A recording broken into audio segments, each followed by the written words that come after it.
नमस्कार बच्चों, स्वागत है आपका सफल 2.0 में, जहां पर हम तैयारी कर रहे हैं CUET 2024 के लिए। एक ऐसा टेस्ट जो हमारे लिए हमारा जो ड्रीम यूनिवर्सिटी है उसमें एडमिशन दिलाता है। तो मेरा नाम है देवेंद्र और यहां पर मैं आपको पढ़ा रहा हूं इकोनॉमिक्स। तो लास्ट क्लास में हम लोगों ने पढ़ाई की थी कुछ इंपॉर्टेंट टॉपिक की, ठीक है। और आज भी हम एक बहुत इंपॉर्टेंट टॉपिक लेने वाले हैं। लास्ट क्लास में हमने मनी इन बैंकिंग देखा था, उसके कुछ MCQs किए थे। क्या होता है मनी, है ना, मनी सप्लाई क्या होता है, उसके बारे में हमने बहुत अच्छे से जान लिया था। और आज जो हमारा टॉपिक रहने वाला है वो है government budget and the economy. काफी इंपॉर्टेंट टॉपिक है ये, यहां से आपके कई सारे क्वेश्चंस बन जाते हैं। और एक ऐसा टॉपिक जो आपको आपके ग्रेजुएशन में भी देखने को मिलेगा। अगर आप कोई भी कॉम्पिटिटिव एग्जाम दे रहे हो, वनडे एग्जामिनेशन या फिर आपका जो सिविल सर्विसेज एग्जामिनेशन है, किसी भी एग्जाम में चले जाओ, आपको यहां से बहुत सारे कॉन्सेप्ट देखने को मिल जाते हैं। बहुत इंपॉर्टेंट टॉपिक है, आराम से पढ़ना है। इसके लिए आपको कॉपी और पेन साथ में लेके बैठिए ताकि आप लोग सही से अपने जितने भी नोट्स हैं वो प्रिपेयर कर सकें, ठीक है। तो लास्ट क्लास में हम लोगों ने देख लिया था भाई क्या होता है कमर्शियल बैंक, बहुत अच्छे से बता दिया था। फिर उसके बाद बैंक्स क्या होते हैं, इस पर भी हमने बहुत अच्छे से डिस्कशन करा था, ठीक है। Function of banks. Money creation क्या होता है, बहुत इंपॉर्टेंट काम जो बैंक करते हैं वो है आपका क्रेडिट क्रिएशन, है ना।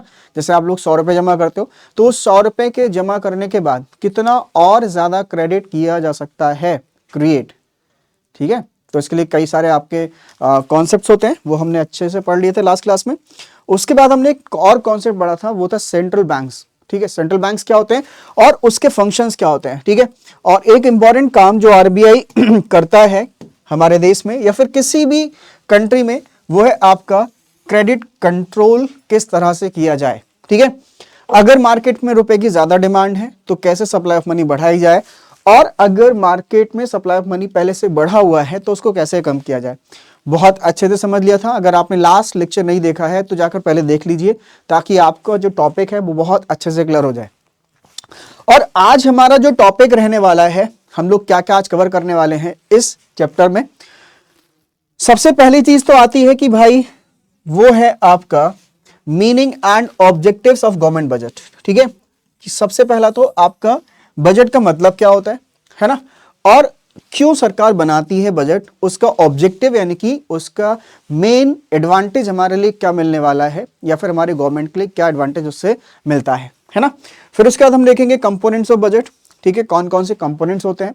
एंड देन उसके बाद हम लोग बात करेंगे कि डायरेक्ट टैक्स और इनडायरेक्ट टैक्स में क्या डिफरेंस होता है, ठीक है। काफी अच्छा ये टॉपिक हो जाता है आपके लिए, और आपके एग्जामिनेशन में चाहे कोई सा भी एग्जामिनेशन हो वहां पर आपका क्वेश्चन यहां से बनता ही है। उसके बाद हम देखेंगे टैक्स रेवेन्यू क्या होता है और नॉन टैक्स रेवेन्यू क्या होता है, ठीक है। तो इतने सारे टॉपिक हम करने वाले हैं अलोंग विद द बहुत सारे MCQs। तो आपको कहीं नहीं जाना है, आराम से पहले पढ़िए। अब देखो हम लोग टॉपिक को शुरू करें उससे पहले कुछ थोड़ा सा इसके बैकग्राउंड के बारे में समझ लेते हैं कि वास्तव में बजट बनाया क्यों जाता है, ठीक है। क्या उसकी नीड होती है हमारे कंट्री के लिए या फिर किसी भी कंट्री के लिए। तो आपने देखा है कि जो गवर्नमेंट है ना, उसके कई सारे फंक्शंस होते हैं। एक तो फंक्शन गवर्नमेंट का ये है कि भाई जितने भी जो आपके यहाँ पर क्राइम होते हैं, ठीक है, उनको रोकना, लोगों को सुरक्षा देना, चाहे वो आपका इंटरनल सिक्योरिटी हो, चाहे वो आपके कंट्री के बाहर से आक्रमण हो या फिर उनके ऊपर वॉर हो, है ना। तो दोनों तरह से आपने देखा कि हमारे कंट्री में हमारी जो आर्मीज है वो हमारे बॉर्डर को सिक्योर करती हैं, और उसके साथ साथ, ठीक है, जो पुलिस सिस्टम है हमारा वो हमारे यहाँ पर सिविल डिफेंस संभालता है, ठीक है। मतलब जो आपस में लोग हैं वो ना लड़ जाएं, या फिर अगर लड़ जाते हैं तो उनका निपटारा कैसे किया जाए, ठीक है, इस बारे में बात करती है सरकार। फिर उसके बाद देखा आपने कि बहुत सारे ऐसे वेलफेयर के काम हैं जो सरकार करती है, जो कि हमारे लिए पॉसिबल नहीं है कि वो प्राइवेट सेक्टर या फिर कोई प्राइवेट एंटिटी कर पाए, है ना। तो सबसे पुराना जो काम है, सबसे महत्वपूर्ण जो काम है वो है गवर्नमेंट का, to maximise the welfare of its country, ठीक है, ठीक है। सबसे बड़ा जो काम है वो क्या है, गवर्नमेंट एम्स टू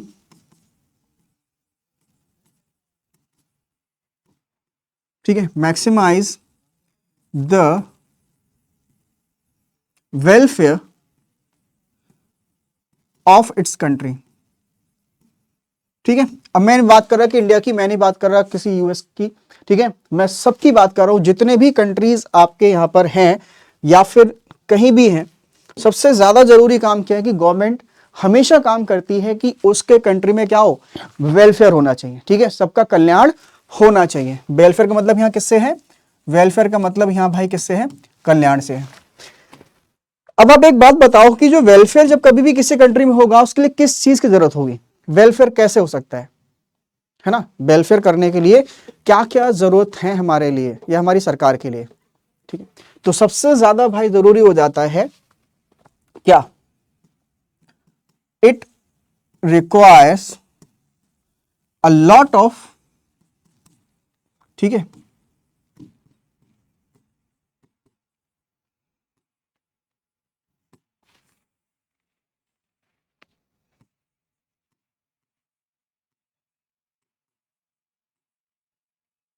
इंफ्रास्ट्रक्चर, ठीक है, infrastructure, economical and social welfare activities. ठीक है, सोशल वेलफेयर एक्टिविटी।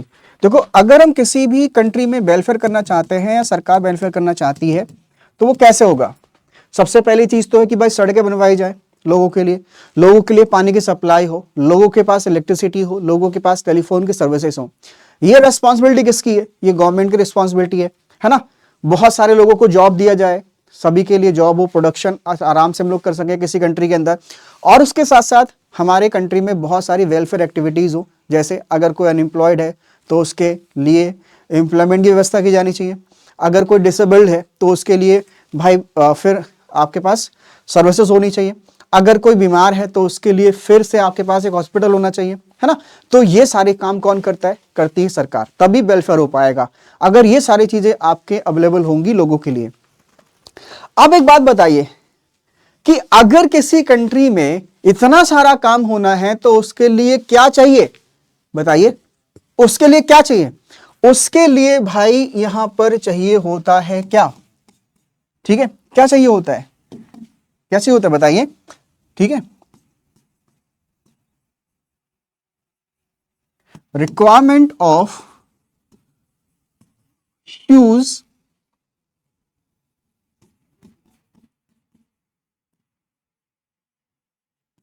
एक्सपेंडिचर। ठीक है, क्या चाहिए हमारे लिए, हमारे देश के लिए चाहिए भाई बहुत ज्यादा पैसा। ठीक है, इतना पैसा चाहिए कि वो आराम से इन सारे एक्टिविटीज को अंजाम दे सके।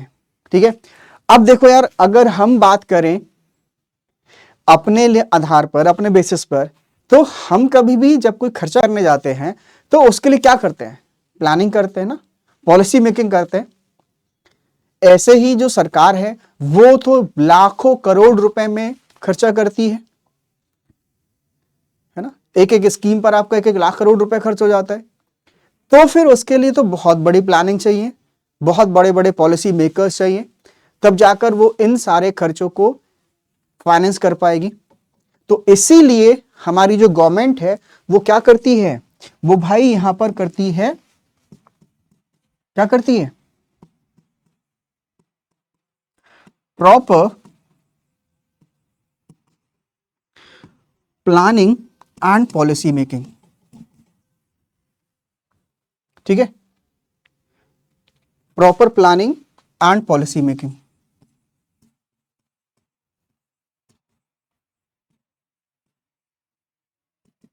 ठीक है, अब इस proper planning and policy making को क्या कहा जाता है, इस प्रॉपर प्लानिंग और पॉलिसी मेकिंग की जो आपकी जरूरत है वो सॉल्व कहां से होती है,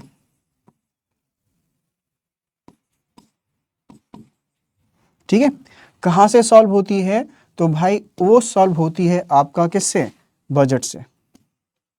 ठीक है, किससे सॉल्व होती है, बाय द बजट। ठीक है, अगर इतनी सारी चीजें आप समझ पा रहे हो तो आपको आगे लेक्चर में कोई प्रॉब्लम नहीं होने वाली है, आपके सारे डाउट्स यहीं से क्लियर हो जाएंगे। ठीक है, कि कभी भी किसी गवर्नमेंट को वेलफेयर करना है, अपनी इकोनॉमी में सस्टेनेबल इकोनॉमिक ग्रोथ लेके आनी है, सभी के लिए एम्प्लॉयमेंट अपॉर्चुनिटी होनी चाहिए, तो it requires a lot of expenditure to be done by the government and to spend the money, it requires the proper planning and policy making and the proper planning and policy making is known as budget, है ना। तो चलिए आगे बढ़ते हैं, हम लोग समझते हैं डेफिनेशन क्या होती है। अब देखो इतनी सारी चीजें आपको नहीं बतानी है, कभी भी आपके एग्जामिनेशन में क्वेश्चन आ जाए, खासकर अगर 12th की बात करें। आपको यहाँ क्या करना है, आपको यहाँ पर एक प्रॉपर डेफिनेशन बतानी है, ठीक है। और वो डेफिनेशन क्या होगी उसको समझ लेते हैं। तो सबसे पहली चीज तो है कि जो गवर्नमेंट बजट होता है वो एक एनुअल स्टेटमेंट होता है, ठीक है। क्या होता है, एनुअल फाइनेंशियल स्टेटमेंट होता है, जिसमें कि सरकार अपने इनकम और एक्सपेंडिचर को बताती है जो कि होने वाले हैं ड्यूरिंग अ फिस्कल ईयर, ठीक है।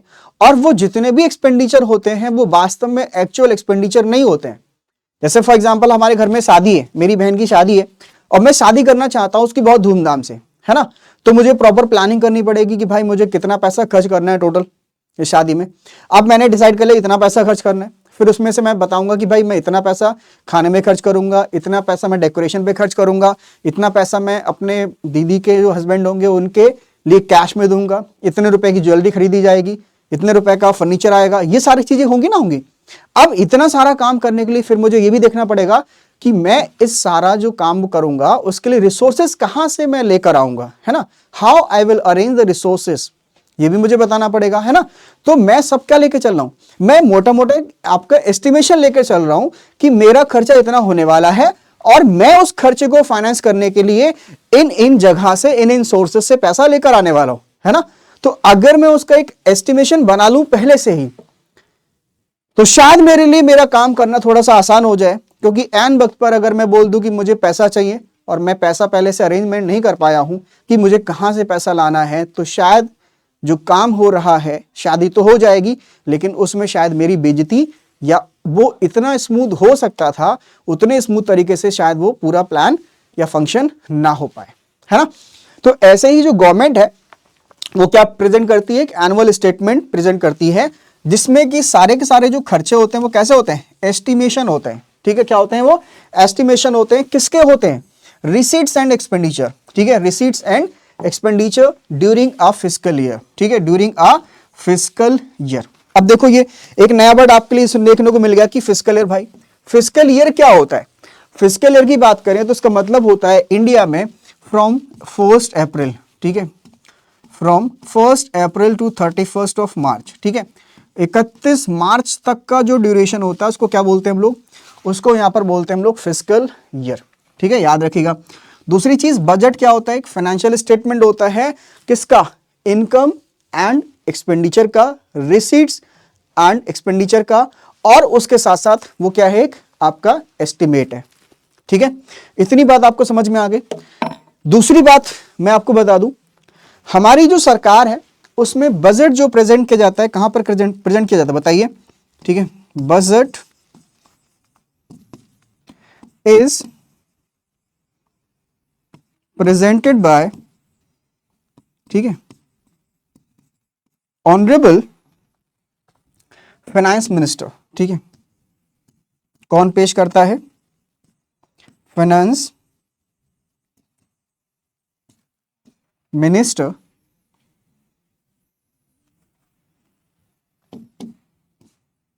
इन लोकसभा, ठीक है। कहां पर प्रेजेंट करता है बजट फाइनेंस मिनिस्टर, लोकसभा में, ठीक है, on Feb 1 of every year, ठीक है। हर साल की 1 तारीख को सरकार जो है आने वाले फाइनेंशियल ईयर के लिए क्या करती है, बजट पेश करती है। और कौन करता है, तो आप याद रखेंगे फाइनेंस मिनिस्टर बजट पेश करते हैं। और अगर आपसे पूछा जाए बजट पेश कहां होता है तो आपको बताना है lower house of the parliament, कहां पर, लोकसभा में होता है, ठीक है। कब होता है तो आपको याद रखना है हमारे देश में बजट फरवरी 1 को प्रेजेंट किया जाता है। इतनी बात आपको याद रखनी है। बाकी बहुत सारे फैक्ट्स एंड फिगर्स है आपको जो याद रखने चाहिए, लेकिन अभी के लिए वो जरूरी नहीं है।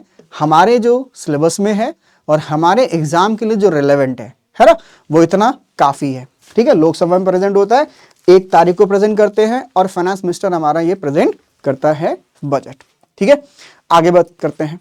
अब एक क्वेश्चन हमारे दिमाग में आना चाहिए कि जब कभी भी हम बात करते हैं बजट की, ठीक है, तो हम यूनियन बजट के बारे में बात कर रहे होते हैं। किसके बारे में बात कर रहे होते हैं?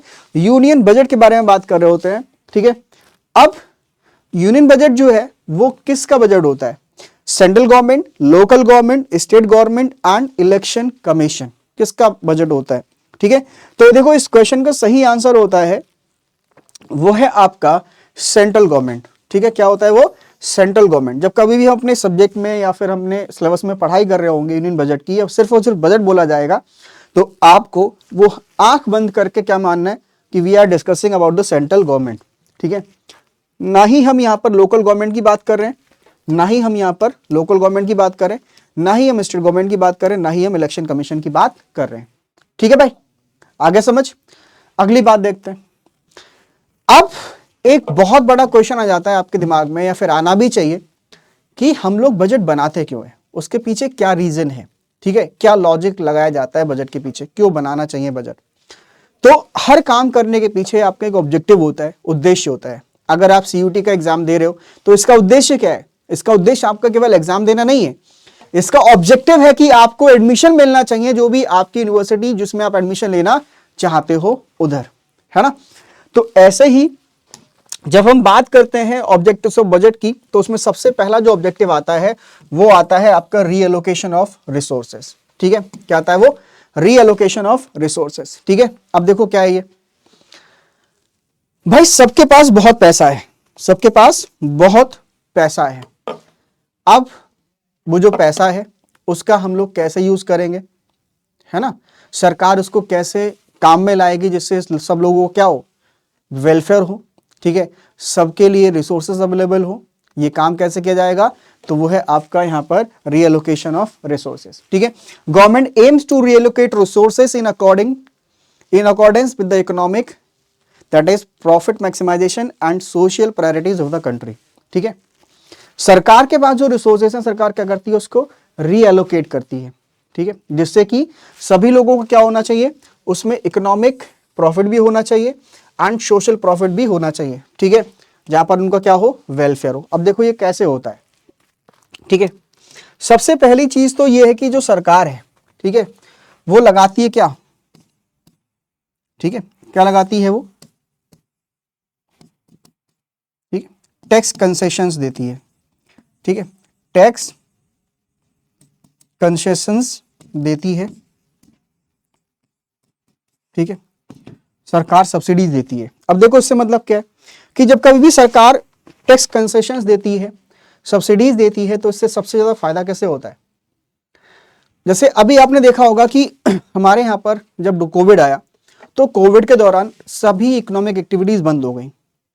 अब जब सभी इकोनॉमिक एक्टिविटीज बंद हो गई तो उसके बाद क्या हुआ? सरकार ने बहुत बड़े एक स्कीम निकाली थी।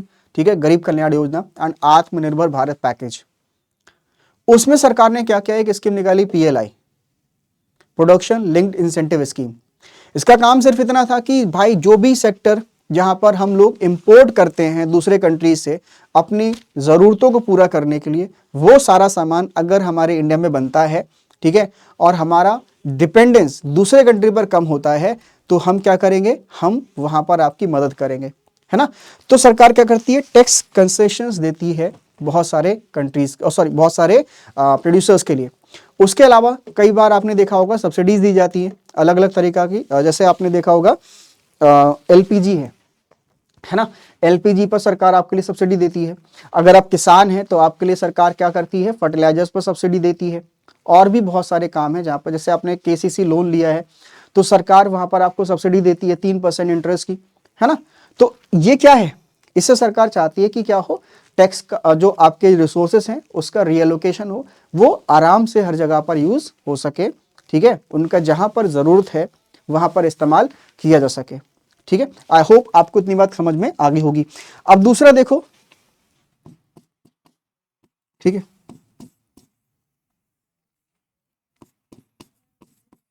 Direct production of services, direct production of services. अब ये देखो क्या होता है। जैसे आपने देखा होगा एक गुड्स होते हैं, इनको बोलते हैं पब्लिक गुड्स। अब पब्लिक गुड्स क्या होते हैं? पब्लिक गुड्स ऐसे गुड्स होते हैं जो कि आपके किसी भी व्यक्ति के लिए ओपन होता है, कोई भी उनको यूज कर सकता है। किसी भी पर्सन को हम लोग अपने हिसाब से, अपनी मर्जी से उसको हम लोग यहाँ पर मना नहीं कर सकते कि नहीं आप यहाँ पर यूज नहीं कर सकते हो इन सारी चीजों के लिए, है ना। तो सरकार क्यों पब्लिक गुड्स प्रोड्यूस करती है? पब्लिक गुड्स प्रोड्यूस इसलिए करती है ताकि सभी लोगों को जो कुछ यहाँ पर अवेलेबल नहीं है वो सबको आराम से अवेलेबल हो सके। जैसे सरकार आपके लिए सैनिटेशन की व्यवस्था करती है, साफ सफाई की व्यवस्था करती है, जो कि एक नॉन इकोनॉमिक एक्टिविटी है, वहां पर कोई भी प्राइवेट एंटिटी पार्टिसिपेट नहीं करता है। सरकार सभी के लिए वाटर सप्लाई देती है, ठीक है, सभी के लिए आपका हेल्थ केयर फैसिलिटीज देती है, सभी के लिए रियायती दरों पर आपका राशन प्रोवाइड करती है। तो ये क्या है, ये सरकार क्या कर रही है, सभी के लिए हर चीज अवेलेबल हो, किसी भी पर्सन को यहाँ पर हम लोग एक्सक्लूड नहीं कर सके, उसे रोक नहीं सके, ठीक है, इसीलिए सरकार ऐसा करती है। ठीक है, तो आपको याद रखना है कि जब कभी भी सरकार खुद से किसी भी गुड्स एंड सर्विसेज का प्रोडक्शन कर रही है तो ये आपका क्या है, ये आपका एक ऑब्जेक्टिव है किसका, गवर्नमेंट का, ताकि सरकार के जो रिसोर्सेज है उसको रिएलोकेट कर सके। ठीक है, direct production of goods and services लिख लीजिए यहां पर, ठीक है, direct production of goods and services, ठीक है, गुड्स एंड सर्विसेज, ठीक है, क्या क्या हो सकते हैं, such as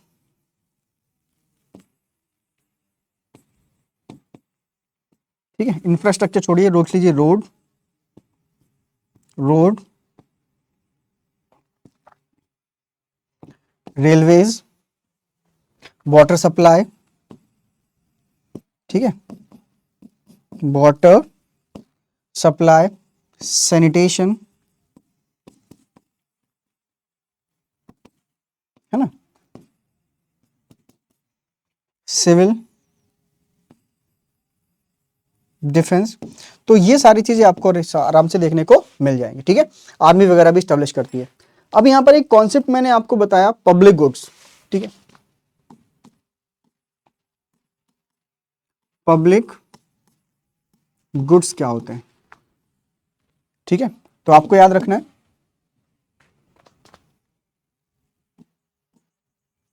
these are those goods which are available to all। ठीक है, ऐसे गुड्स जो कि सभी के लिए अवेलेबल हैं वो क्या हैं, सारे आपके पब्लिक गुड्स हैं। ठीक है, जैसे आपका रेलवेज हो गया,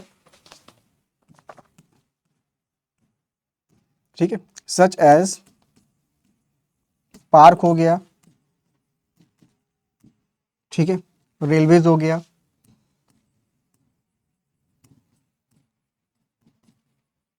वाटर सप्लाई हो गया।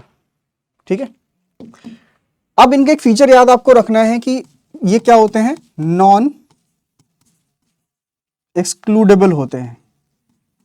ठीक है, क्या होते हैं ये, नॉन एक्सक्लूडेबल होते हैं। इसका मतलब क्या है, no person can be excluded,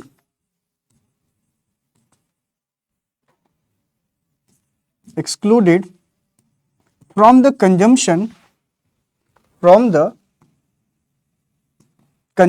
of those goods। ठीक है, जैसे अगर कोई पर्सन है वो जाना चाहता है, यूज करना चाहता है रेलवे सर्विसेज को, तो वो आराम से यहां पर यूज कर सकता है, उसके लिए कोई दिक्कत नहीं रहने वाली है। ठीक है, ऐसे ही ये जो गुड्स होते हैं वो क्या होते हैं, नॉन राइवलर, ठीक है, नॉन राइवलरी क्रिएट करते हैं, नॉन राइवलरस होते हैं। इसका मतलब क्या है, इसका मतलब होता है कि जैसे किसी एक पर्सन ने किसी कमोडिटी का यूज कर लिया, इसका मतलब यह है कि वो कभी भी आपका यहां पर किसी दूसरे पर्सन के लिए रिड्यूस नहीं हो जाएगी। ठीक है, लिख लेते हैं इसको, consumption by a person does not reduce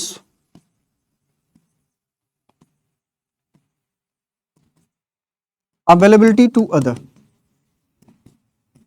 ठीक है, ये मतलब होता है। ठीक है, ये जो क्वेश्चन मैं आपको बता रहा हूं ये भाई साहब ये पूछा गया है CUET 2023 में। ठीक है, ये CUET 2024 में आया है कि आपके पास एक गुड्स दिया गया था और उसके फीचर्स आपसे पूछे गए थे। ठीक है, तो आपको याद रखना है कि जो पब्लिक गुड्स होते हैं वो नॉन एक्सक्लूडेबल होते हैं, मतलब आप किसी को यहाँ पर वंचित नहीं रह सकते, किसी को रोक नहीं सकते कि वो यूज नहीं कर सकता। रेलवेज, रोडवेज, पानी जो सरकार का आ रहा है उसको यूज हर कोई कर सकता है, हर किसी के लिए अवेलेबल है। पार्क हर किसी के लिए खुला है। ठीक है, आप नहीं कह सकते कि भाई ये मैंने टैक्स दिया है मैं इस पार्क को यूज कर पाऊंगा, आप यूज नहीं करोगे। ठीक है, दूसरा, वो राइवलरी नहीं क्रिएट करते हैं। ठीक है, विरोध नहीं क्रिएट करते, मतलब ऐसा नहीं कि पार्क मैंने यूज कर लिया है तो उसका मतलब ये कि जैसे भाई वो दूसरे के लिए खत्म हो गया है ना, वो हर किसी के लिए अवेलेबल रहेगा, वो किसी के लिए भी राइवलरी क्रिएट नहीं करेगा। ओके, आई होप आपको ये बात समझ में आ गई होगी। ये दो आपको इंपॉर्टेंट पॉइंट्स याद रखने पब्लिक गुड्स के। ठीक है, प्राइवेट गुड्स जो होते हैं वो हमारे खुद के बेनिफिट के लिए होते हैं, हमने पे किया है तो उसका बेनिफिट सिर्फ और सिर्फ हमको ही मिलेगा, है ना।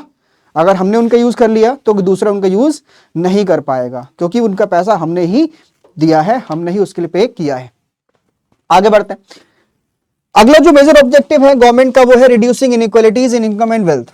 ठीक है, तो सरकार क्या करती है, सरकार भाई जितने भी वेल्थ है, इनकम है, उसमें इनइक्वालिटीज को रिड्यूस करती है। अब वो कैसे करती है, by imposing tax on the rich. ठीक है, सरकार क्या करती है, टैक्स लगाती है जो अमीर लोग हैं उन पर, और उसके बाद उस पैसे का यूज करती है on the welfare of the poor. ठीक है, जो लोग गरीब हैं उनके वेलफेयर के लिए उस पर काम किया जाता है।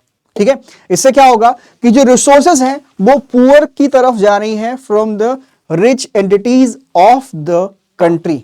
ठीक है, जो भारत के अमीर लोग हैं उनसे रिसोर्सेज किधर जा रही हैं, गरीब लोगों तक जा रही हैं, ताकि उनका यहां पर जो लाइफ स्टाइल है उसमें इंप्रूवमेंट हो सके। ठीक है, लाइफ स्टाइल इंप्रूव हो सके, ऐसा यहां पर सरकार का मानना है। अगली बात करते हैं, अगला है इकोनॉमिक स्टेबिलिटी। इकोनॉमिक स्टेबिलिटी से मतलब क्या वो समझिए, economic stability means the absence of large scale fluctuations in the prices.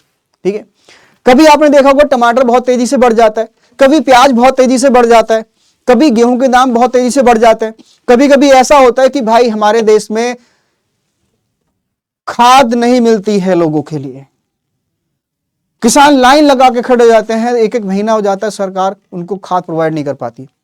तो इस तरह की दिक्कतें ना हो, प्राइसेस फ्लक्चुएट ना हो, ये सरकार की रेस्पॉन्सिबिलिटी बनती है। ठीक है, क्यों, क्योंकि अगर यहां पर भारत में फ्लक्चुएशंस होगा तो इसका असर पड़ेगा लोगों के कंजम्पशन पर।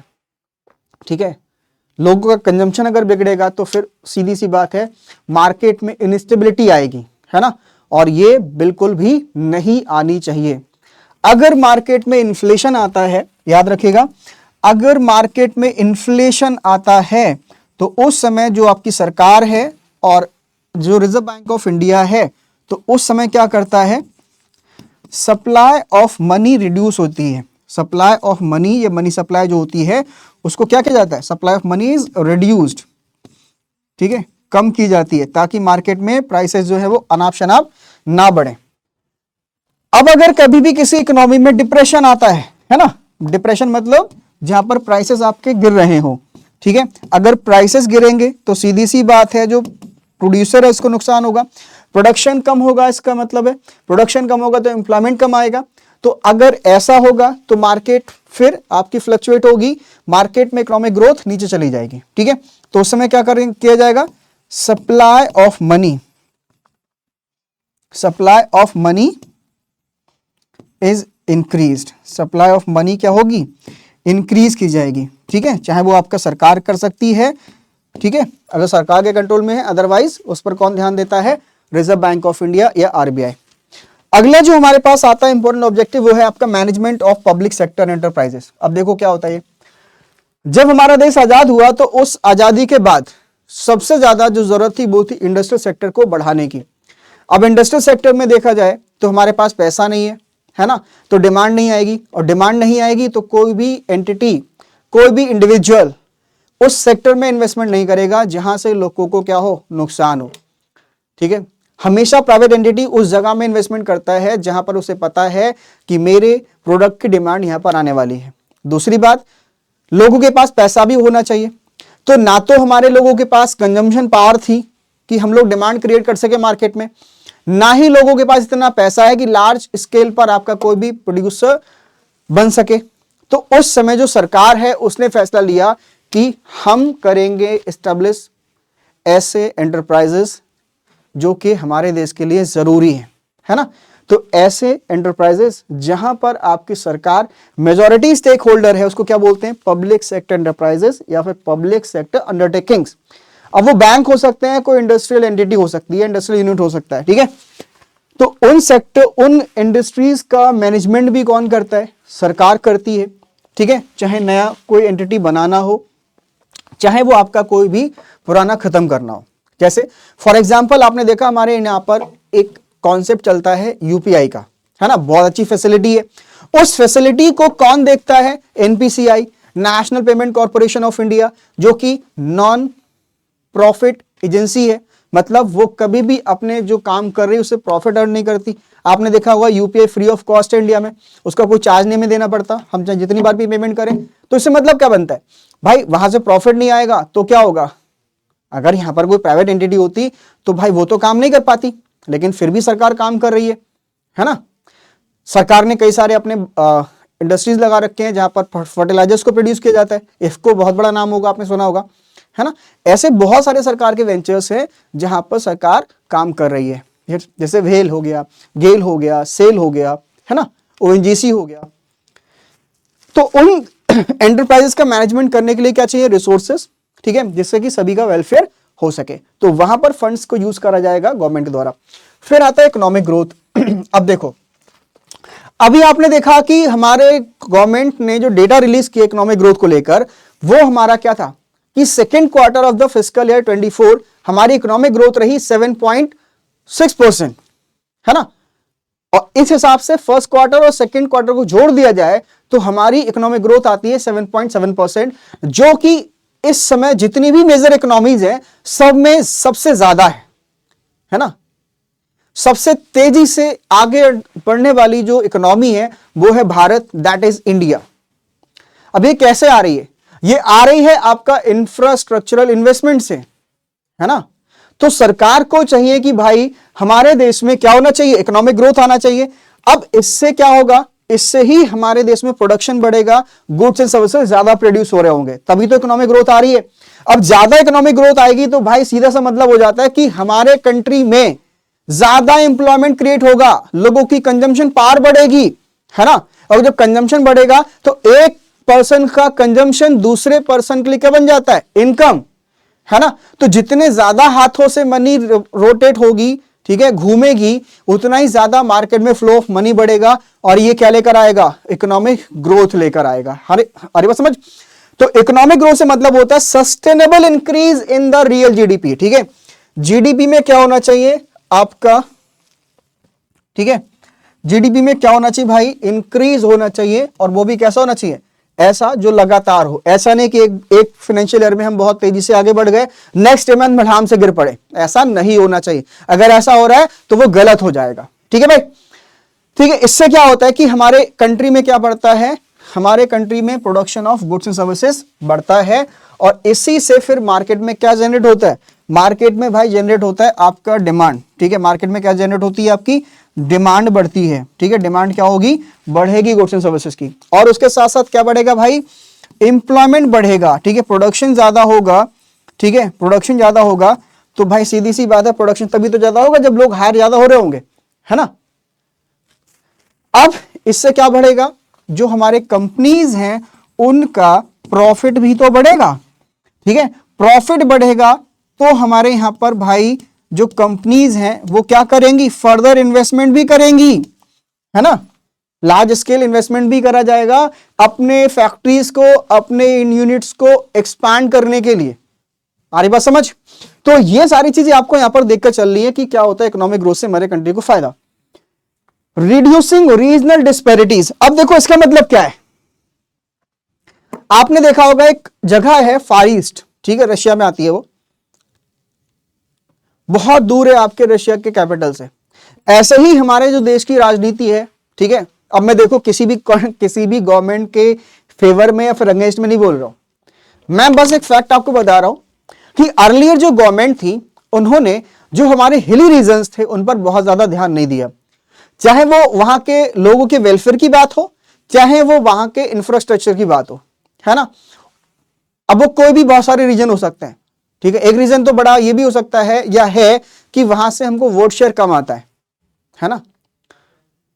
अक्सर जो आपने देखा होगा जो लाइमलाइट में जो रहते हैं स्टेट वो कौन से रहते हैं, आपका यूपी रहता है, ठीक है, एमपी रहता है, राजस्थान रहता है, दिल्ली रहता है, इन्हीं के अराउंड आपकी पॉलिटिक्स घूमती है। आप फार साउथ में चले जाइए, वहां के जो स्टेट है वो क्या काम कर रहे हैं, कैसे काम कर रहे हैं, उनके ऊपर कोई मीडिया कवरेज नहीं होता है। ऐसे ही हमारे जो नॉर्थ ईस्ट के रीजन्स हैं वहां पर भी कोई मीडिया कवरेज नहीं होता है ना। तो हमको पता ही नहीं चलता वहां पर भाई वास्तव में है क्या, हो क्या रहा है। तो अगर ऐसा होगा तो हमारे जो रीजन्स हैं भाई जहां से इनकम अच्छी आएगी, जैसे मान लीजिए आपका जो तेलंगाना है, कर्नाटका है, ये ऐसे स्टेट है जहां पर काफी ज्यादा पैसा आता है रेवेन्यू में सरकार के लिए, तो वहां पर तो भाई इन्वेस्टमेंट भी खूब होगा क्योंकि वहां से पैसा आ रहा है, ठीक है, इनकम जनरेटिंग स्टेट से। अब हम बात कर लें अगर मेघालय की, हम बात कर लें अगर असम की, है ना, मिजोरम की, नागालैंड की, तो यहां पर तो कोई ऐसा हम लोग इकोनॉमिक एक्टिविटी कर ही नहीं रहे जहां से कोई हमारे लिए बहुत प्रॉफिट आए, तो फिर वहां पर कोई डेवलपमेंट भी नहीं होगा। लेकिन सरकार ऐसा नहीं कर सकती है, सरकार के लिए अपने सभी बच्चे जो हैं वो बराबर है ना, हर कोई बराबर है सरकार के लिए, ठीक है। तो सरकार का काम ये होता है कि जो बजट बनाया जाए उससे इस तरह से उसका यूज किया जाए जिससे कि रीजनल डिस्पैरिटीज जो है वो क्या हो सके, कम हो सके, ठीक है। The government budget aims to reduce the regional disparities through its taxation and expenditure policy for encouraging setting of production units in economically backward areas. जैसे आपने देखा होगा हमारे इंडिया में कई सारे स्पेशल इकोनॉमिक जोन बनाए गए, ठीक है, स्पेशल इकोनॉमिक जोन बनाए गए, ठीक है।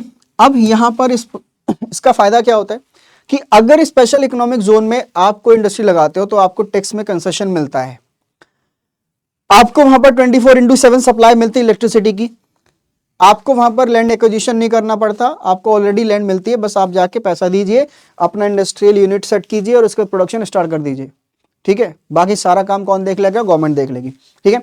आपने देखा होगा हिमाचल प्रदेश में एक जगह है मंडी, ठीक है, एक जगह है आपका सोलान, ठीक है, और ये सारे के सारे कहां पर हैं, ये आपके सारे के सारे कहां पर है, हिमाचल प्रदेश में है। ऐसे ही आपके जो हरिद्वार है, ठीक है, उत्तराखंड में हरिद्वार है ना, उत्तराखंड में। उसके बाद आपका उधम से पंतनगर है, ठीक है, पंतनगर है। ये सारे के सारे क्या है आपके, ये सारे के सारे आपके हिली रीजन्स हैं। जब यहां पर हमारे यूपी से क्या हुआ, यूपी से जब उत्तराखंड को अलग किया गया तो उसके बाद बहुत सारे इंडस्ट्रियल जोन बनाए गए, इंडस्ट्रियल एरियाज बनाए गए, जहां पर बहुत सारे कंसेशंस दिए गए, टैक्स में टैक्स हॉलीडे दिया गया, इलेक्ट्रिसिटी दी गई, ठीक है, बहुत सारे इंसेंटिव्स दिए गए वहां पर इंडस्ट्री लगाने के लिए। तो हरिद्वार हुआ, पंतनगर हुआ, ये सारे हिली एरियाज थे, मंडी है, सोलान है, ये भी सारे हिली एरियाज है। लेकिन सरकार ने यहाँ पर क्या दिया, कंपनी स्टैब्लिश करने वालों के, इंडस्ट्री स्टैब्लिश करने वाले लोगों के लिए यहाँ पर टैक्स कंसेशंस दिए, ठीक है, ताकि यहाँ पर जो रह रहे लोग हैं उनको भी बेनिफिट मिल सके इंडस्ट्रियलाइजेशन का, उनकी इनकम भी क्या हो, बढ़ सके। अरे बात समझ। तो ये सारे काम आपके रहते हैं सरकार के।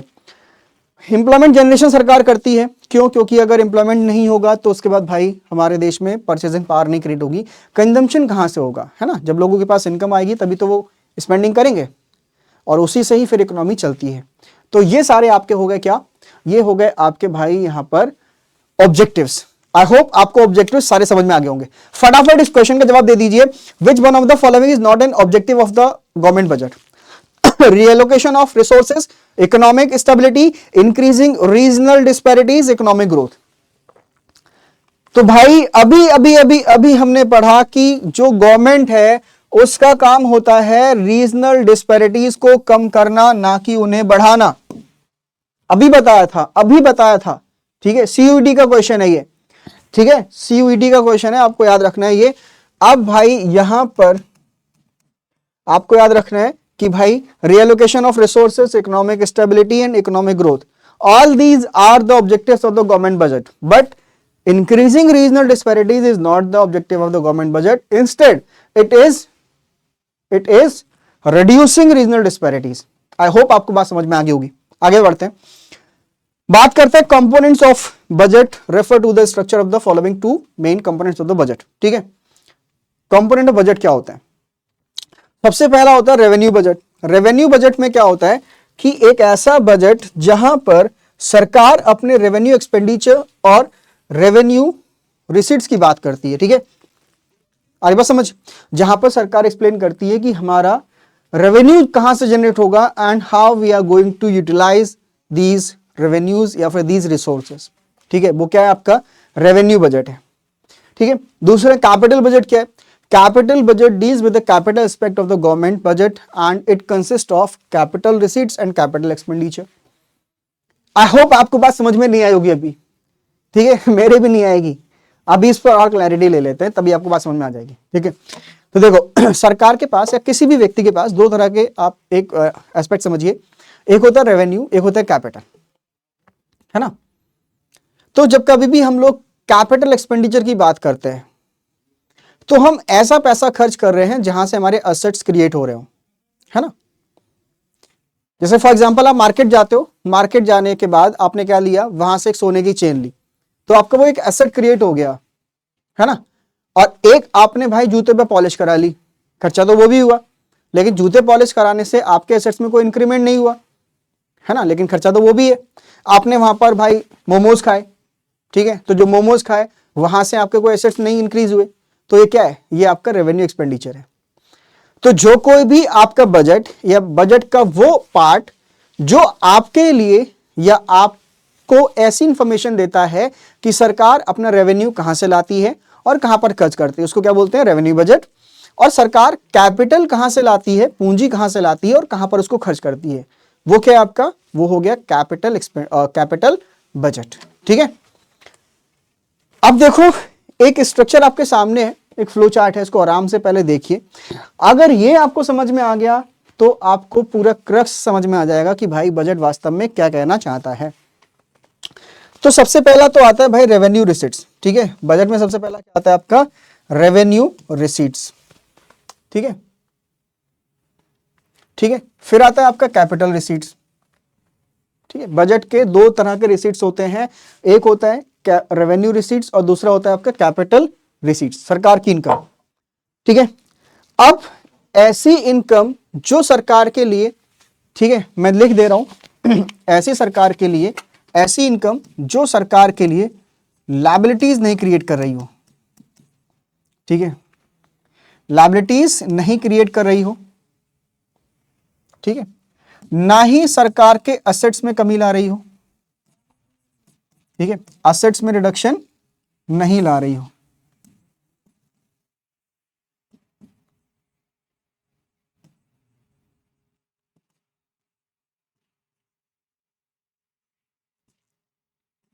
ठीक है, लायबिलिटीज नहीं क्रिएट कर रही हो, सरकार के एसेट्स में रिडक्शन नहीं ला रही हो, तो वो क्या है? आपका रेवेन्यू रिसीट्स है। ऐसी कोई भी इनकम जो होने से सरकार की लायबिलिटीज बढ़ रही हो, ठीक है, सरकार की जो लायबिलिटीज हैं वो बढ़ रही हैं, ठीक है, या फिर सरकार के जो असेट्स हैं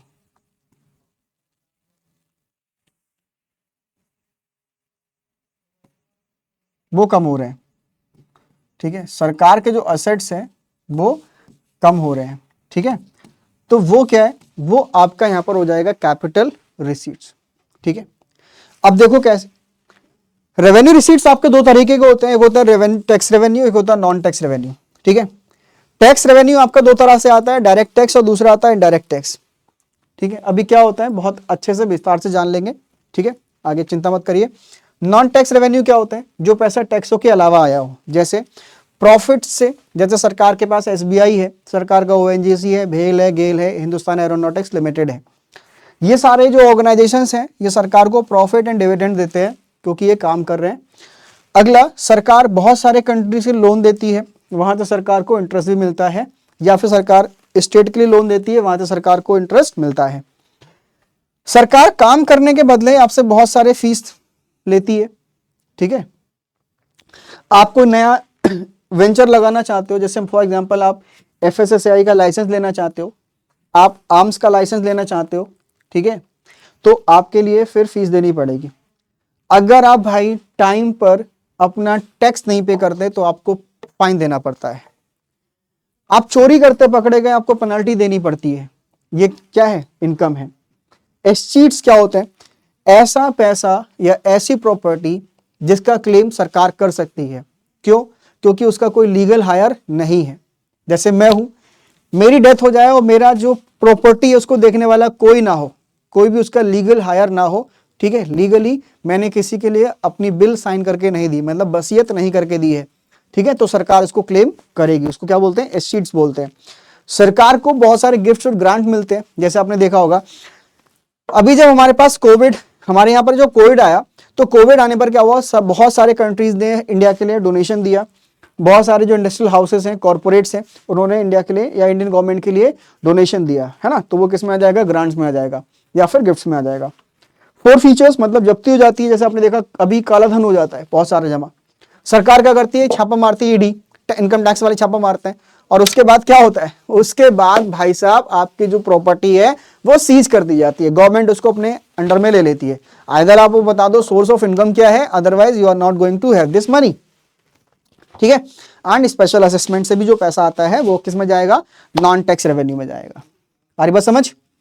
ठीक है। फिर कैपिटल एसेट में बोरोइंग्स होते हैं, सरकार ने जो लोन लिया है वो होता है, ठीक है। बोरोइंग्स आपके इंटरनल हो सकते हैं या फिर एक्सटर्नल, जैसे वर्ल्ड बैंक है, एडीबी है, वहां से इस तरह से आ सकते हैं, है ना। एडीबी है, वहां से सरकार लोन लेती है, ठीक है। वर्ल्ड बैंक से सरकार लोन लेती है। कभी कभी देखा होगा आपने, हमने एक बार आईएमएफ से भी लोन लिया रखा है, ठीक है। तो ये क्या हो जाता है? बोरोइंग्स हो जाता है। हमने कभी किसी कंट्री के लिए लोन दिया था, वो हमको वापस मिल गया, वो क्या जाएगा? Recovery of loans and other receipts में आपका आ जाएगा। जैसे डिसइन्वेस्टमेंट वगैरह होता है, वहां से जो सरकार को पैसा आता है। अभी हम कुछ लीजिए समझ लेते हैं। सबसे पहले तो हम बात करते हैं यहाँ पर,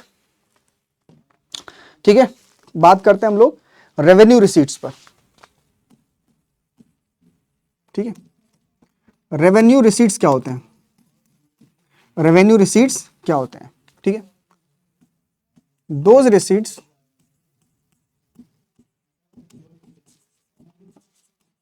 which do not create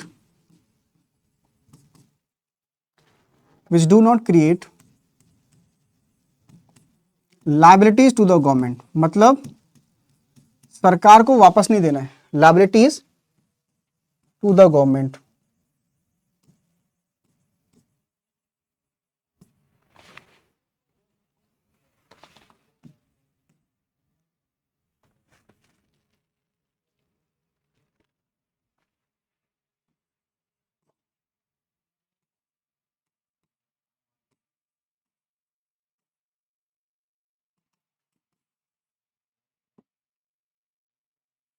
reduction in the assets of the government, reduction in the assets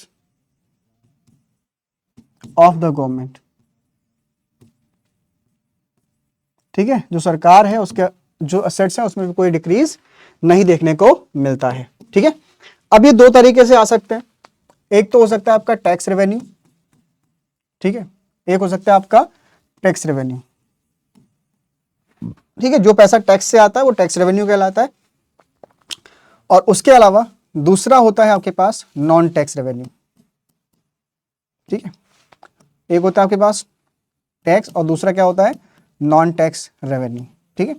non tax revenue जो है वो मैंने आपको बता दिया, उनकी डेफिनेशन आपको जानने की बहुत ज्यादा जरूरत नहीं है, क्योंकि आपको बस इतना पता होना चाहिए कि कौन कौन सी चीजें आपके नॉन टैक्स रेवेन्यू में आती हैं। अब देखो जो जानने वाली चीज है वो है आपका टैक्स रेवेन्यू में आपका आता है डायरेक्ट टैक्सेस, ठीक है, और दूसरा आता है आपका इनडायरेक्ट टैक्सेस। इसके बारे में हम बहुत अच्छे से जान लेंगे, समझ लेंगे, क्योंकि हमारे एग्जाम के लिए बहुत इंपॉर्टेंट हो जाता है डायरेक्ट टैक्सेस और इनडायरेक्ट टैक्सेस, ठीक है। अब बात आती है कि डायरेक्ट टैक्सेस क्या होते हैं,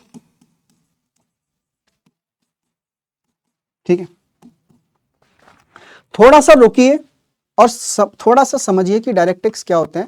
थोड़ा सा अपने जो दिमाग है उस पर जोर डालिए कि डायरेक्ट टैक्स क्या होता है, ठीक है। थोड़ा सा समझिए।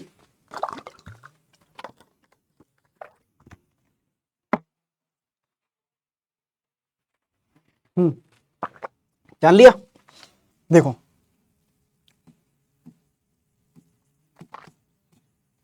those taxes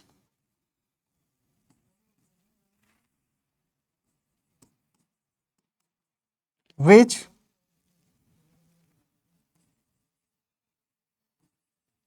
cannot be shifted on others। ठीक है, सबसे पहला पॉइंट तो आपको एक बात और अच्छे से याद रखनी है कि वो सारे टैक्सेस जिनका इंपैक्ट, ठीक है, हम किसी दूसरे पर ट्रांसफर नहीं कर सकते हैं, हमको ही देना पड़ेगा। ठीक है, levied on income and wealth of individuals, wealth of individuals. ठीक है, levied on income and wealth of individuals। ठीक है, direct taxes are those taxes which are levied on income and wealth of individuals and their impact cannot be shifted on others। एक definition आपको याद रखनी है ये। ठीक है, अगला जो पॉइंट आपको याद रखना है वो याद रखना है ये लायबिलिटी। बहुत इंपॉर्टेंट पॉइंट बता रहा हूं, लायबिलिटी टू पे द टैक्स, लायबिलिटी टू पे द टैक्स। ठीक है, इसको क्या बोलते हैं, इसको क्या बोलते हैं, इसको बोलते हैं इंपैक्ट। ठीक है, क्या बोलते हैं इसको, इंपैक्ट ऑफ टैक्स। ठीक है, ऐसे क्या बोलेंगे, दैट इज इंपैक्ट। ठीक है, and actual burden, actual burden of the tax, actual burden, burden of the tax. ठीक है, क्या बोलते हैं इसके लिए, that is incidence of tax. ठीक है, incidence of tax remains on the same person. बहुत इंपॉर्टेंट पॉइंट बता रहा हूं आपके लिए, remains on the same person. ठीक है, सेम एंटिटी पर ही रहेगा। ठीक है, मतलब टैक्स जिस पर लगाया जाए उसी से ही वसूला जाए, तो वो क्या है आपका डायरेक्ट टैक्स। मैं फिर से रिपीट कर रहा हूं, टैक्स जिस पर लगाया जाए उसी से ही वसूला जाए, क्या है वो, डायरेक्ट टैक्स है। क्या है वो, डायरेक्ट टैक्स है। ठीक है, जैसे मेरी इनकम पर जनरेट हुआ टैक्स और मुझको ही वो देना है, मतलब impact of tax and the incidence of tax, ठीक है, remains on the same person, same entity. ठीक है, वो क्या हो जाता है, वो हो जाता है आपका डायरेक्ट टैक्स। ठीक है, फॉर एग्जाम्पल, ठीक है, फॉर एग्जाम्पल आप क्या लिख सकते हो यहां पर, ठीक है, फॉर एग्जाम्पल क्या हो सकता है, फॉर एग्जाम्पल यहां पर हो सकता है आपका इनकम टैक्स। ठीक है, क्या हो सकता है आपका इनकम टैक्स, है ना, कॉर्पोरेट टैक्स। ठीक है, corporate tax, interest tax, interest tax. ठीक है, फिर उसके बाद आपका कैपिटल गेन्स टैक्स। ठीक है, कैपिटल गेन्स टैक्स। भाई याद रखना है कि जिस पर लगाया जाएगा उसको ही पे करना पड़ेगा। अगर आपने पे नहीं किया तो आप पर पेनल्टी लगाई जाएगी, और फिर भी पे नहीं किया तो हो सकता है आपके लिए फिर जेल भी जाना पड़े, है ना। इसमें कोई बहुत बड़ी बात नहीं है, देखा भी होगा आपने, जो टैक्स चोरी करते हैं वो लोग जेल भी चले जाते हैं। ठीक है, अब हम लोग बात करते हैं भाई इनडायरेक्ट टैक्सेस क्या होते हैं। ठीक है, बात करते हैं इनडायरेक्ट टैक्सेस क्या होते हैं। तो इनडायरेक्ट टैक्सेस वो टैक्स होते हैं जो कि आपके consumption of goods and services पर लगाए जाते हैं। ठीक है, indirect taxes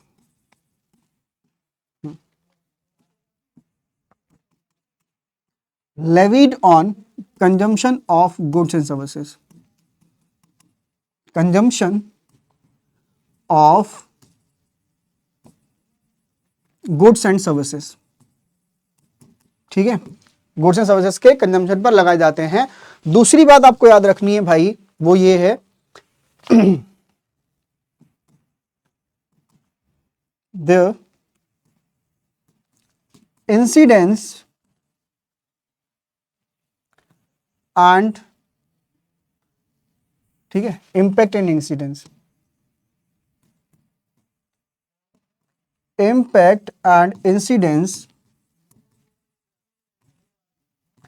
falls on different persons, different, ठीक है, persons। या फिर आप ऐसा लिख सकते हो their burden can be shifted, ठीक है, their burden can be shifted। अब फॉर एग्जाम्पल की बात करते हैं, ठीक है, एग्जाम्पल की बात अगर हम करें तो क्या हो जाएगा, सबसे पहला तो हो जाएगा भाई जीएसटी, बहुत बार देखा होगा आपने, गब्बर सिंह टैक्स। क्या है, गब्बर सिंह टैक्स। अगर ये ऑप्शन में आ जाए तो मार्क करके नहीं आना है ना, ये राहुल गांधी की डेफिनेशन है। असल डेफिनेशन क्या है, goods and services tax, GST, है ना, सेंट्रल एक्साइज, सेंट्रल एक्साइज, ठीक है, central excise duty, value addition tax, फिर उसके बाद आता है कस्टम्स ड्यूटी, ठीक है, और भी बहुत सारी चीजें हो सकती हैं। आप लोग आराम से इतनी चीजें याद रख लीजिए, इतना आपके लिए काफी हो जाएगा, ठीक है। तो अब देखो यार, ये क्या है, फॉर एग्जाम्पल जैसे मैं हूं, मैंने किसी रेस्टोरेंट में खाना खाया, है ना, अब मैंने रेस्टोरेंट में खाना खाया तो आपने देखा जैसे मेरे पास बिल आया, अरे भाई साहब ये 400 रुपए का जीएसटी आ गया, 400 रुपए का जीएसटी आ गया। अब इंपैक्ट इसका किस पर पड़ने वाला है, मतलब इस पैसे को पे कौन करेगा, पे करेगा भाई वो सेलर, ठीक है, रेस्टोरेंट का मालिक। लेकिन वो जो जीएसटी है वो मेरे बिल में इंक्लूड होके आएगा और उसका वास्तव में एक्चुअल बर्डन किस पर ट्रांसफर हो रहा है, वो ट्रांसफर हो रहा है भाई मेरे पर, है ना।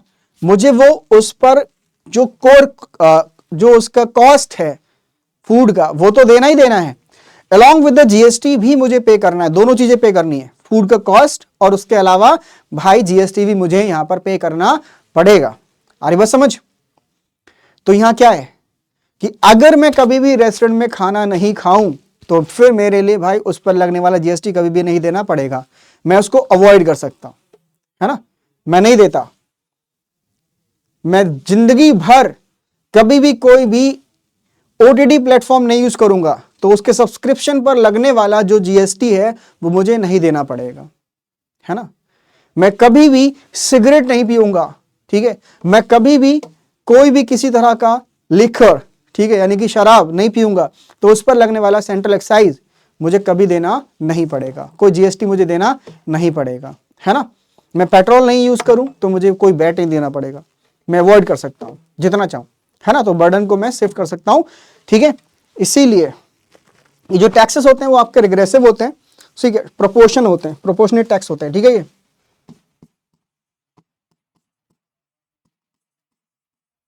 ठीक है, प्रोपोर्शनल टैक्सेस होते हैं ये आपके। और जो आपका डायरेक्ट टैक्सेस होते हैं ये आपके प्रोग्रेसिव टैक्स होते हैं, ठीक है। क्या होते हैं ये, प्रोग्रेसिव टैक्सेस होते हैं, आपको याद रखना है। प्रोग्रेसिव टैक्सेस का मतलब कि जैसे जैसे इनकम बढ़ती है आपका टैक्स भी उतना ज्यादा बढ़ता रहता है, ठीक है। इनको प्रोपोर्शनल टैक्सेस क्यों बोलते हैं, क्योंकि यहां पर भाई आपकी इनकम कुछ भी हो आपको बराबर जीएसटी उतना ही देना पड़ेगा। अगर आपने एक सिगरेट पी है, ठीक है, तो मुकेश अंबानी भी पियेंगे तो भी उतना ही टैक्स देंगे, और एक मुकेश कुमार पियेंगे वो भी उतना ही टैक्स देंगे उस पर, ठीक है। उस पर जीएसटी हमेशा सबको बराबर ही देना पड़ेगा। और बस समझ। अब देखो यहां पर हम देख लेते हैं डिफरेंसेस क्या क्या है, ठीक है। तो देखो डिफरेंसेस भाई आराम से देखना बहुत अच्छे से, क्या है कि direct taxes levied on individuals and companies, ठीक है, किस पर देने पड़ते हैं, वो आपके इंडिविजुअल्स और कंपनीज पर देने पड़ते हैं। यहां पर इनडायरेक्ट टैक्सेस जो है वो कौन देता है भाई, गुड्स एंड सर्विसेज के कंजम्पशन पर देना पड़ता है। अगली बात, यहां पर अगर हम बात करें बर्डन किस पर शिफ्ट हो सकता है, तो बर्डन यहां पर रहता है भाई सेम पर्सन पर, किस पर रहता है, सेम पर्सन पर बर्डन रहता है यहां पर, ठीक है। यहां पर जो आपका बर्डन है वो डिफरेंट पर्सन पर रहता है, अलग अलग पर्सन पर, आप उसको दूसरे पर शिफ्ट भी कर सकते हो, ठीक है। जो आपके डायरेक्ट टैक्सेस होते हैं वो क्या होते हैं आपके, ये आपके यहां पर प्रोग्रेसिव नेचर के होते हैं। कैसे होते हैं, प्रोग्रेसिव नेचर के, मतलब कि आपका टैक्स रेट है बढ़ता चला जाएगा with the increase in income. ये सारे के सारे कैसे होते हैं, प्रोपोर्शनल होते हैं। कैसे, क्योंकि भाई कोई भी यूज करे सर्विसेज और गुड्स के लिए हर किसी को बराबर टैक्स देना पड़ेगा, ठीक है। इसका कोई भी यहां पर लेना देना नहीं है आपके इनकम लेवल से। ठीक है, कवरेज की बात करें तो यहां पर ये लिमिटेड कवरेज देते हैं। क्यों? क्योंकि भाई इनकम टैक्स आप उसी पर लगा सकते हो जिसकी इनकम होती हो, और जब इनकम ही नहीं है तो फिर टैक्स क्या है बात का, है ना। गरीब तो भाई टैक्स देता ही नहीं है। टैक्स वो देता है जिसकी इनकम सरकार के नजरों में आ जाती है। ठीक है, जितना भी अनऑर्गेनाइज सेक्टर है वो लाख रुपए कमाता है, 2 लाख रुपए कमाता है, 3 लाख रुपए कमाता है, उसकी इनकम का कोई भी अकाउंटिंग हो ही नहीं रही है। ठीक है, those incomes which are not accounted और नॉट टैक्स्ड इन इंडिया। इसी वजह से सरकार का जो डायरेक्ट टैक्स कलेक्शन है वो बहुत कम आता है ना। तो सरकार को बहुत जरूरी एक मैकेनिज्म फॉलो करना पड़ेगा कि जो अनऑर्गेनाइज सेक्टर है उसकी इनकम को भी टैक्स के दायरे में लाया जाए। ठीक है, अभी देखा होगा आपने एक महादेव ऐप है। ठीक है, ऐसा बताया जाता है कि उस लड़के ने जूस बेचा करता था किसी टाइम पर, और उस लड़के ने अपनी शादी में 200 करोड़ रुपए खर्च किए यूएई में, और बॉलीवुड के बहुत बड़े बड़े सितारे उसने बुलाए। ठीक है, क्या कोई नॉर्मल टैक्स पेयर की इतनी हिम्मत है कि वो 200 करोड़ रुपए की शादी करे? या तो भाई मुकेश अंबानी टाइप आदमी हो तो उसके लिए तो कोई दिक्कत नहीं है। एक जनरल पब्लिक के लिए, एक आम आदमी के लिए 200 करोड़ रुपए की शादी शायद एक लग्जरी होगी, और बहुत बड़ी लग्जरी होगी, है ना। तो ये सारी चीजें आपको देखनी पड़ेंगी कि हमारे देश में कितना टैक्सेशन होता है। ठीक है, they have a wide coverage as they reach all the sections of the society. भाई हर कोई मोबाइल यूज कर रहा है, तो मोबाइल पर जितना भी आपका जो रिचार्ज पर टैक्स लगता है हर कोई इसको बराबर पे करता है, इररिस्पेक्टिव ऑफ देयर इनकम, है ना। तो आपको ये सारे डिफरेंसेस याद रखने, आपके एग्जामिनेशन में ऐसे ही पूछे जाएंगे। ठीक है, आगे देखते हैं। अब देखो टैक्स रेवेन्यू और नॉन टैक्स रेवेन्यू में क्या डिफरेंस होता है, आपको याद रखना है कि जो टैक्स रेवेन्यू होता है, ठीक है, वो क्या होता है, जितना भी आपके पास रिसीट्स आया है टैक्सेस से एंड अदर ड्यूटीज से, वो क्या जाता है आपका tax revenue. Non tax revenue वो सारा पैसा होता है जो कि टैक्सों के अलावा सरकार के पास आया है। ठीक है, वो क्या है, नॉन टैक्स रेवेन्यू है। जो टैक्स रेवेन्यू है ये भाई कंपलसरी पेमेंट है, आपको देना ही देना है, आप इसको टाल नहीं सकते। आप ऐसा नहीं कर सकते भाई साहब, अरे निर्मला जी ऐसा करिए, मेरे ऊपर ना अभी 5 लाख रुपए का टैक्स बन रहा है, मेरे बेटे की शादी है, ऐसा करो आप 4 लाख रुपए अभी रख लो, मैं 1 लाख रुपए आपको कल दे दूंगा, ठीक है, या मैं अगले साल दे दूंगा, अगले साल ज्यादा लगा दूंगा। ऐसा नहीं होता है, जो बन गया है जो आपको देना ही देना पड़ेगा। ठीक है, जो डिडक्शंस और आपके जो एक्सेम्पशंस हैं उनको छोड़कर जो आपका टैक्स लायबिलिटी बनेगी वो आपको विद इन ड्यू डेट देनी ही देनी है, किसी भी कीमत पर आपको देनी ही पड़ेगी, अदरवाइज आपको पेनल्टी देनी पड़ सकती है या फिर आप जेल जा सकते हो, है ना। ठीक है, अगला देखो, it is not a compulsory payment becomes payable only when services offered by the government are availed. ठीक है, नॉन टैक्स रेवेन्यू में देखो क्या है, जैसे अगर मैंने आर्म्स का लाइसेंस लिया तो भाई मैं आर्म्स के लाइसेंस की फीस दूंगा, और अगर मैंने नहीं लिया तो मैं नहीं दूंगा, है ना भाई। तो ये क्या होते हैं आपके, ये नॉन कंपल्सरी होता है। ठीक है, अगला देखते हैं, no direct benefit is received from the government in exchange of the tax paid. अभी मुकेश अंबानी ये नहीं कर सकते भाई साहब सुनो सुनो मोदी जी इधर आओ, ठीक है, कि भाई मुझे ऐसा करो, मैंने जो आपको 5,000 करोड़ रुपए टैक्स दिया था ना लास्ट ईयर, उसके लिए मेरे घर के पास में एयरपोर्ट बनवाओ। ऐसा नहीं बोल सकते। ठीक है, आप ये नहीं कह सकते सरकार से भाई साहब जो मैंने कल 5 रुपए का जीएसटी दिया था, ठीक है, उसके लिए मेरे घर के ऊपर एक स्ट्रीट लाइट लगाई जाए। ऐसा सरकार से आप नहीं बोल सकते हैं। हाँ, आपके काम के लिए ही यूज होगा, आपके काम के लिए यूज होगा, लेकिन आपके नाम के लिए या फिर आपके लिए ही स्पेसिफिकली उसका कोई यूज हो ऐसा जरूरी नहीं है। लेकिन जब हम नॉन टैक्स रेवेन्यू की बात करते हैं तो भैया यहां पर हम जो भी पैसा सरकार को पे करते हैं वो भैया क्या होता है, उसका बेनिफिट हमको ही मिलता है। फॉर एग्जाम्पल हमने लाइसेंस लिया अपने इंडस्ट्री लगाने के लिए, है ना, तो इंडस्ट्री कौन चला रहा है, हम ही तो चला रहे हैं, और हमको उसका बेनिफिट मिलने वाला है। ठीक है, तो देखो ये क्या हो गया, income tax, corporate tax, goods and services tax, ये सब क्या हो गया आपके टैक्स रेवेन्यू हो गए। नॉन टैक्स रेवेन्यू में सरकार के पास क्या आ जाता है, इंटरेस्ट आ जाता है, प्रॉफिट आ जाता है, डिविडेंड्स आता है, फीस आता है, एक्सेट्रा। ठीक है, तो ये क्या हो गया सरकार के सबके पास एग्जाम्पल हो गए। अब फटाफट हम भाई देख लेते हैं कुछ क्वेश्चंस, ताकि आपका जो हमने पढ़ा अभी तक वो और ज्यादा अच्छे से रिवाइज हो सके।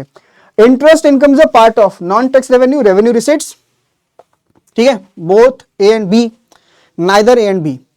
अब देखो इंटरेस्ट जो सरकार को आया, अभी देखो आपके लिए यहां पर मैंने बताया था, ठीक है, अभी देखिए यहां पर हमने पढ़ा था इंटरेस्ट क्या है। इंटरेस्ट भैया आपका ये जो है ना, ये आपका नॉन टैक्स रेवेन्यू है, और ये पार्ट किसका है, रेवेन्यू रिसीट्स का, ठीक है, किसका पार्ट है ये, रेवेन्यू रिसीट्स का पार्ट है। अब देख लो आप जरा क्वेश्चन क्या कह रहा है हमसे, क्वेश्चन कह रहा भैया कि interest income is a part of, किसका पार्ट है भाई, non tax revenue and revenue receipts, भाई ये दोनों का पार्ट है, ठीक है।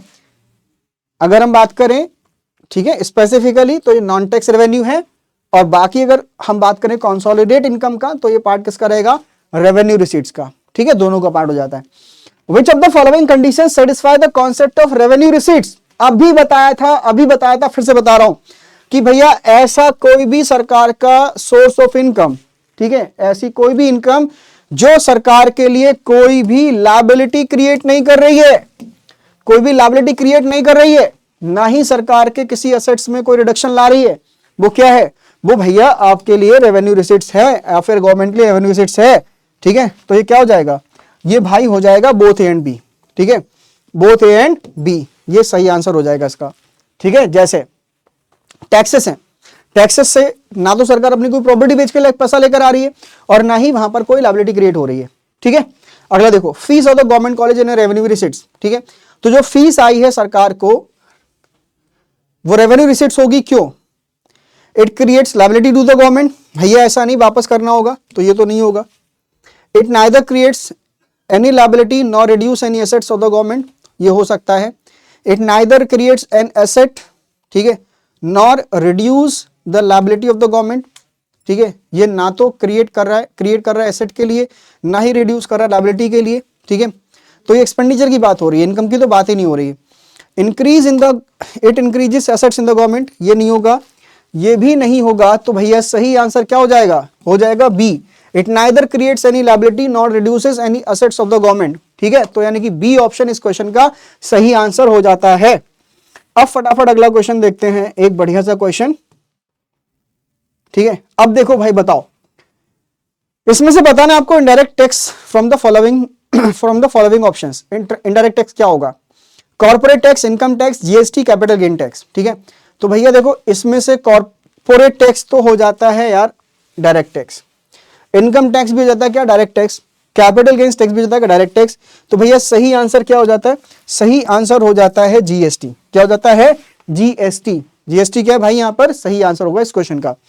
विच of the following are the components of the budget, ठीक है, कंपोनेंट्स ऑफ बजट कौन कौन से हैं, तो आपका हो जाएगा capital budget, revenue budget, both A and B, neither A nor B. तो यहां पर देखो हमने कंपोनेंट ऑफ बजट की बात की थी, तो आपको बताए थे दो कंपोनेंट होते हैं, revenue budget and capital budget, ठीक है। तो ये हो गया आपका ऑप्शन नंबर सी, ठीक है। तो इस तरह से हमने कई सारे क्वेश्चंस देख लिए। अब ठीक है भाई, आपका जो होमवर्क है, ध्यान से सुन लीजिए, आपका जो होमवर्क है वो होमवर्क है भाई कि आपके लिए जो भी आपके जो सीयूईटी के एग्जाम हुए हैं, ठीक है, सीयूईटी के मॉडल पेपर्स आप लोग खरीद लीजिए, ठीक है, प्रैक्टिस करिए जितना ज़्यादा से ज़्यादा आप कर सकते हैं, है ना। जितना भी आपके जो एनसीईआरटी है ना, उनको जैसे बोलते हैं ना चाट डालना, एक हमारे जो स्लैंग लैंग्वेज बोलते हैं चाट डालिए, बिल्कुल ठीक है, बिल्कुल कुछ भी मत छोड़िए, उसमें से एक वर्ड बाय वर्ड आप उसको उसे देखना पड़ेगा, है ना। तो ये आपका होमवर्क है, आपको जो भी बताया गया अभी उसका रिवीजन करना है, ठीक है। तो आज हमने देखो क्या सीखा, हमने भाई सीख लिया आज मीनिंग क्या होता है एंड ऑब्जेक्टिव्स क्या होते हैं बजट के, कंपोनेंट ऑफ बजट देख लिया, revenue budget and capital budget, comparison देख लिया हमने, डायरेक्ट टैक्स और इनडायरेक्ट टैक्स का कंपैरिजन क्या होता है, and also we have covered the tax revenue and non tax revenue, ठीक है। सबको बहुत अच्छे से हमने यहाँ पर कवर कर लिया है। तो आशा करता हूं कि आपको बहुत अच्छा लगा होगा इस लेक्चर को देखने के बाद, और अगर फिर भी कोई डाउट रह जाता है तो कमेंट सेक्शन में कमेंट करिए, और आपको लेक्चर कैसा लगा, आपको चीजें कितनी समझ में आई, फटाफट अपना फीडबैक दीजिएगा कमेंट बॉक्स में, ठीक है। आपके कमेंट को मैं बहुत अच्छे से पढ़ता हूं, और आपके जो भी सजेशंस आते हैं उनको मैं अपने लेक्चर में इंट्रोड्यूस करता हूं, ठीक है।